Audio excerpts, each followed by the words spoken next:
Hey everybody, today we're going to be talking about how to obliterate channel and content overwhelm. Now, let me know in the chat below. Let's see if I can get that up and going here. But let me know, do you feel like you're getting into a position where you may be looking at all of the different channels and social media options and all these things that are available? You know, you've got your YouTube channel, you've got your Instagram, you've got TikTok and ClubHouse and Twitter, and now you're looking at, you've got a personal profile on Facebook, and you've got a business page or a fan page, and you've got some Facebook groups that you're running, and you've got all of these different pieces, and your mind just explodes. Now, we were there. Honestly, I'm even in a position right now where I don't even post a lot to my personal profile. But all of these are leverageable channels, leverageable technology, leverageable ways to get eyeballs onto your content, to get eyeballs onto your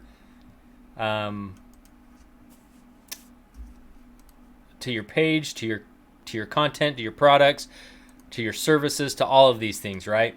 So how do you stay out of a content overwhelm position while you're trying to get all this stuff done and move your business forward? So maybe you are asking yourself, well, what do I post? What should I be posting in each of these different places? How often should I be posting? Where should I be posting? Which one of these channels and pieces of I guess media outlets, social media outlets, which ones should I be posting on consistently? And when should I be posting them? Well, if that's you, drop me a hashtag overwhelm, because I have been there. I still get there sometimes when I lose focus, but I've got some simple tricks to help you stay focused and be putting content in the places where you want them. So the first thing that you want to ask yourself is, what is my purpose? What do I want to have come out of this social media channel? If I look at my personal profile, do I want that to just be family and friends, or am I going to be converting that into business use? Maybe it's all family and friends right now, but I want to grow the following and get that leveling up bigger and bigger and bigger all the way along, so that I'm getting a better network that's suited for my business on my page, on my personal page. Now, nobody can tell you the right answer for you. You just have to understand what you want out of it and what you're going to do with it. Because if you don't do anything with it, it doesn't do anything for your business. And so if you say, you know what, I'm not going to do anything on my personal profile for business, cool. It's a set of eyeballs, but maybe those aren't the right people for your business based on what you keep on your personal profile. Maybe your business page is, maybe Instagram is, maybe you have a YouTube channel that's a good place. So really what you've got to do is get focused on, who do I want to see my message? Who is my audience? And what content am I going to be putting in these places to be able to attract that audience? Now, here's the cool thing. Content is content. And if you are creating valuable content and the content's purpose is the same, whether it's on your personal profile or your fan page or your Facebook group or your Instagram or your TikTok or what I forgot. Have I said all of them? I don't know. YouTube. We'll just throw some more out there. ClubHouse. But each of these places has a bit of a different following. But if your message is still similar or the same, it's just a different set of eyeballs on the same content. And so now you're repurposing content. So that's one of the ways that you can stay out of the overwhelm cycle. Is don't think that you have to create different content for every single place. But also be cautious about reposting or sharing, because some of the algorithms, as far as how big your reach and things are going to be, that is actually going to be limited if you share it versus if you do it as an original post. And I've actually heard that from several people on social media, and some of them are pretty big influencers with 100K plus followers, and so these people know what they're talking about. And so I spend time, I spend money, I spend all of these things getting educated in this, and I'm bringing that and sharing that with you. So if you're getting value out of that, drop me a hashtag value in here. And if you guys are catching this on the replay,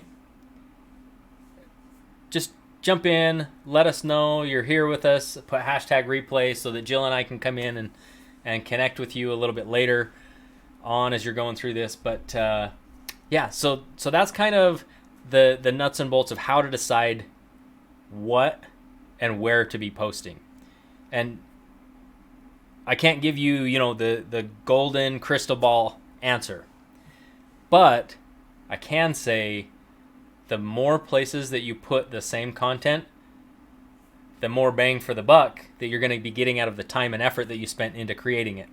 And if you have a belief in the content that you created and you believe that it's awesome, why wouldn't you want to put it out there to more and more people? So let's talk about, well, how often should I be posting? It used to be said that, yeah, you should be posting 3 to 5 times a day. Well, here's the funny thing about algorithms. What worked a year ago, 2 years, 3 years ago, doesn't work the same today, because all of these social media companies are updating their algorithms repeatedly. And what might work today in 6 months or a year down the road might not work again. And so this topic is going to be something that I'm constantly covering on this page. So just make sure you're taking full advantage of the algorithm by staying up to date on the things that Facebook cares about. Last week, I did a live on, I'm having a brain fart now. Sometimes you lose your train of thought, but that's all right. I did a live on the 5 most important things Facebook wants you to be focusing on in 2021. And the 2 biggest ones in that are Facebook Lives. They love live video. They're putting a major emphasis on live video. And the second one is stories.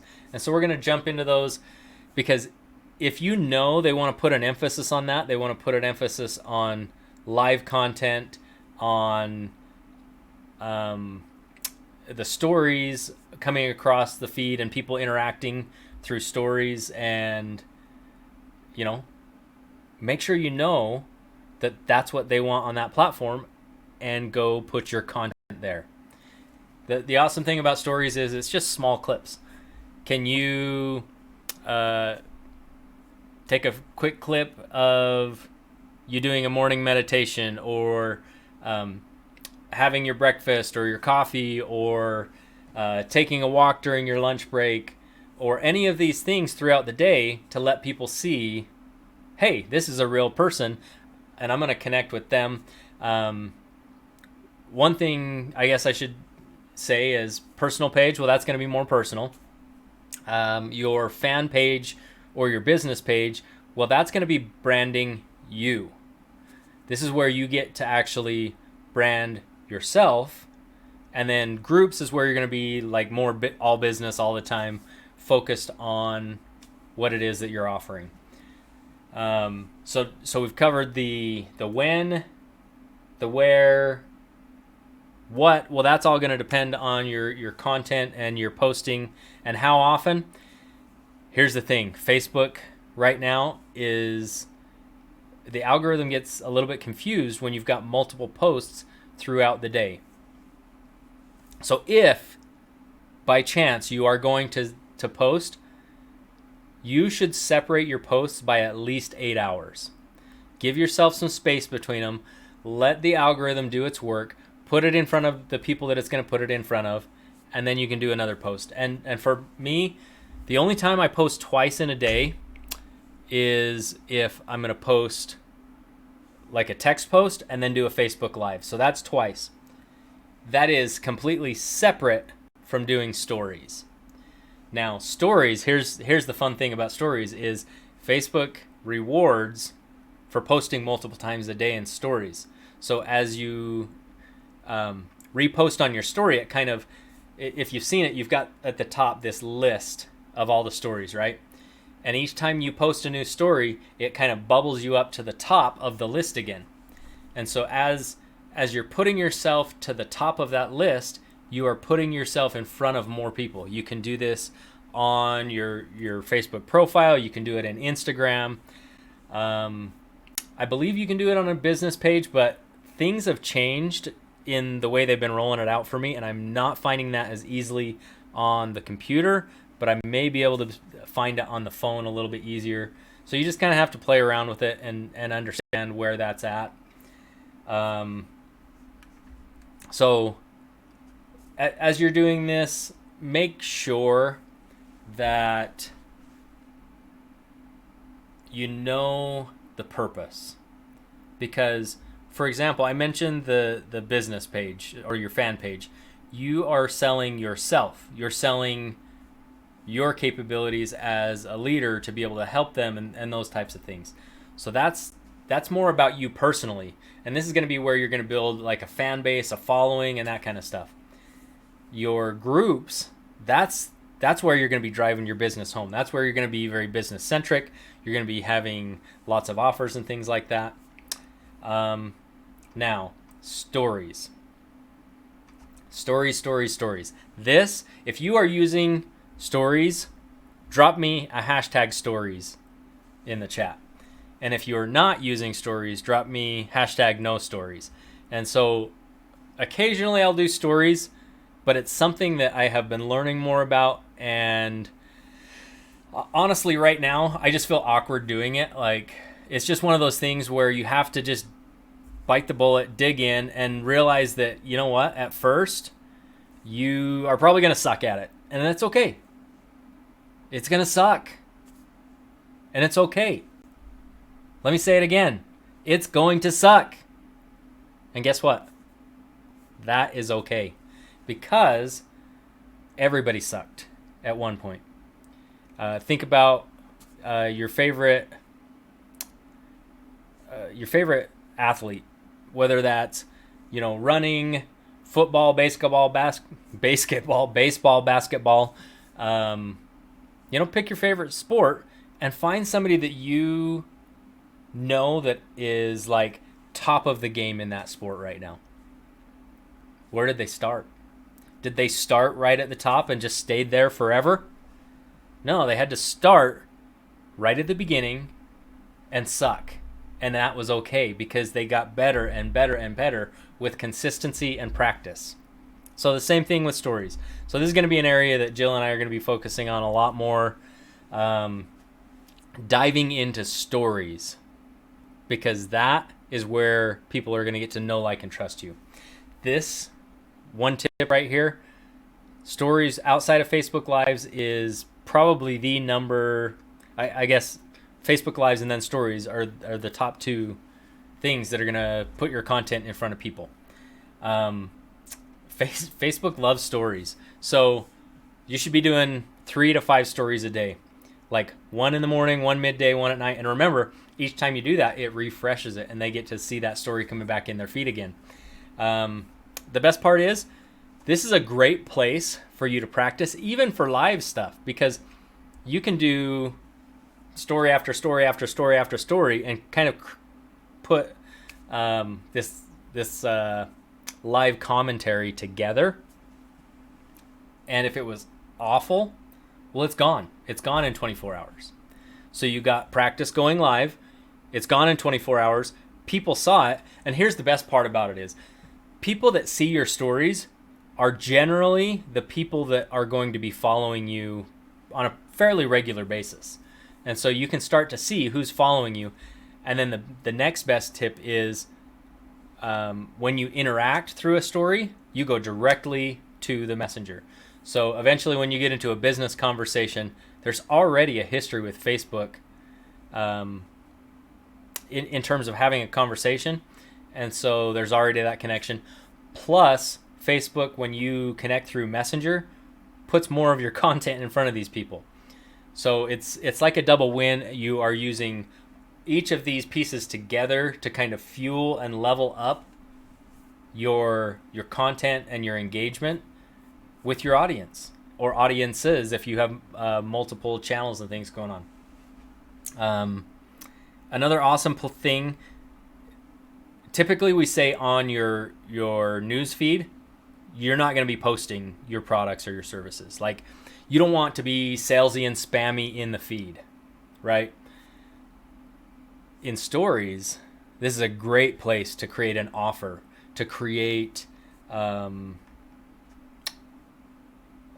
guess, maybe you're going to do a giveaway.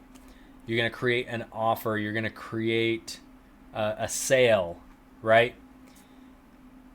And in 24 hours, it's gone. So this is the best part is you can say, hey, this is only up for 24 hours, this sale, because in 24 hours, it's gone.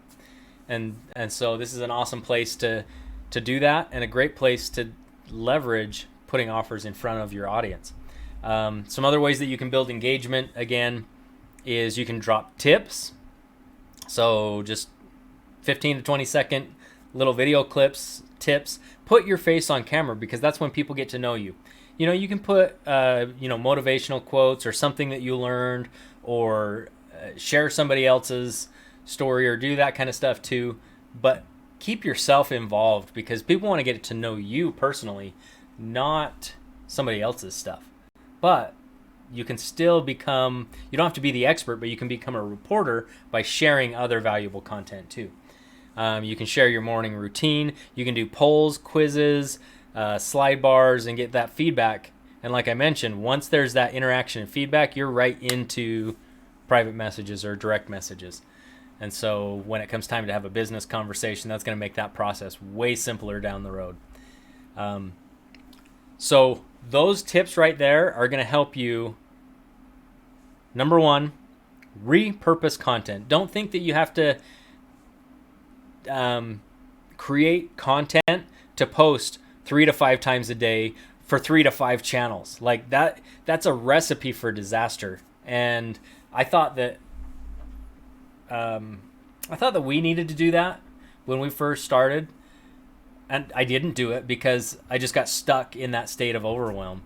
So if you got value out of today, drop me a hashtag value and let me know what you're going to implement today to help you get out of that overwhelm and get moving forward in your business. So with that, I'm going to sign off for tonight, and have a great night, everybody.